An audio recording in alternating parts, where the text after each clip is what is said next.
People think Twitter's dead. Yeah. You don't think it is? No, it's Why not. It's still the home of real-time reaction.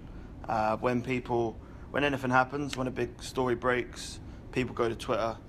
Big influencers react to these stories. Journalists react to these stories. Media outlets react to these stories. It's still the place people go. If there's a fire in London, if there's a terrorist attack in Paris, Twitter's the first place people open to get reaction from. And I think brands would be stupid to kind of neglect that.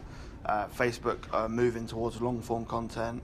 YouTube's more about long-form content. Twitter's short, sharp bursts of really engaging content. And I think, they've lengthened the word count, but still 280 characters is a really short, concise piece. And, they bring in stuff like GIFs, bring in stuff like threads where people can kind of react. And even now, I think the funniest things on the social media happen on Twitter. They don't happen on Instagram. Instagram's very polished. Facebook's very polished these days. Twitter's, raw. I think it's where more comedy is. But it's also serious. You've got people like Donald Trump on Twitter laying out policy. You've got presidents, MPs actually reacting to kind of what's going on in the world directly on Twitter, talking to their audiences.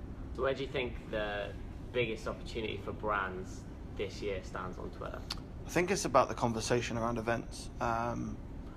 Things like Love Island, brands getting involved in that conversation while it's happening, because it's all about that real-time engagement, and that's what Twitter produces.